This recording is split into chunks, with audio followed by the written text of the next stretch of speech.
19শে April ৭ Ramnagar বিধানসভা কেন্দ্রের উপনির্বাচন। আসন্ন নির্বাচনে শাসক বিরোধীর হাড্ডাহাড্ডি লড়াই হবে এই কেন্দ্রে। ইতিমধ্যে রাজ্যের শীর্ষ নেতৃত্বদের নিয়ে দুই প্রার্থী তথা বিজেপি মনোনীত প্রার্থী দীপক মজুমদার এবং ইন্ডিয়া ব্লকের মনোনীত প্রার্থী রতন দাস প্রচারে ঝড় তুলেছেন। শনিবার সকালে ৭ রামনগর বিধানসভা কেন্দ্রের বিভিন্ন এলাকা পৃথকভাবে চষে বেড়ালেন দুই দলের নেতৃত্ব। কেন্দ্রীয় প্রতিমন্ত্রী প্রতিমা ভৌমিককে সঙ্গে নিয়ে ভোট প্রচার করেছেন এলাকা থেকে মনোনীত বিজেপি প্রার্থী দীপক মজুমদার। দীপক মজুমদার বলেন, শাসক বিরোধী বিগত দিনে কি করেছে তার উপর বিবেচনা করেই মানুষ ভোট দেবেন।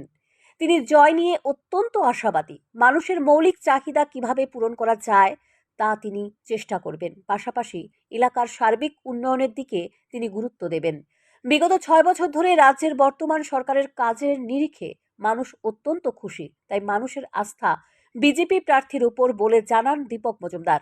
রামনগর বিধানসভা অন্তর্গত 17 নম্বর ওয়ার্ডের 44, 45 ওয়ার্ডে বুথগুলি আমরা বাড়ি প্রচার যাচ্ছি। আমাদের সঙ্গে আমাদের ওয়ার্ডে যিনি কর্পোরেটর আছেন, এখানে যারা নেতৃত্বরা আছেন, বুথ প্রেসিডেন্ট সহ সবাই কার্যকর্তারা, ডিস্ট্রিক্ট রাজ্যের নেতৃত্বরা আমার সঙ্গে বেরোচ্ছেন। বাড়ি বাড়ি আমরা যাচ্ছি, ব্যাপক সাড়া এবং উৎসাহ লক্ষ্য করছি। সবাই চাইছেন ভারতীয় জনতা পার্টির প্রার্থীদেরকে, বিশেষ করে পশ্চিম ত্রিপুরা লোকসভা কেন্দ্রে প্রার্থী বিপ্লব কুমার দেব এবং আমি বিজেপি উপনির্বাচন ৭ নম্বর উপনির্বাচন প্রার্থী হিসেবেও ভোট চাইছি। অপরদিকে ইন্ডিয়া ব্লকের প্রার্থী রতন দাসের হয়ে প্রচারে বের হয়ে রাজ্যের বিরোধী দলনেতা জিতেন্দ্র চৌধুরী সরাসরি সমালোচনা করলেন কেন্দ্রের 10 বছরের নেতৃত্বাধীন সরকারের।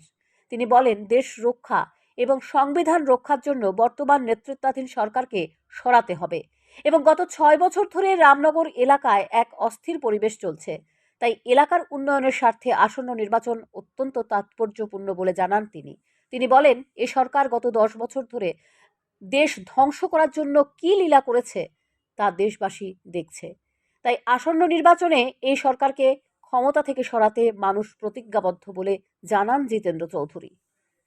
দেশ রক্ষার জন্য, সংবিধান রক্ষার জন্য ভারতীয় জনতা পার্টি মোদীকে ক্ষমতা থেকে হটাতে সারা দেশে যে নৈরাজ্য চলছে তার বিরুদ্ধে আসমত্র হিমাচল আজকে ঐক্যবদ্ধ। কাজে সেই বার্তা এই রামনগরে এবং ত্রিপুরার যে গত 6 বছর ধরে এখানে যে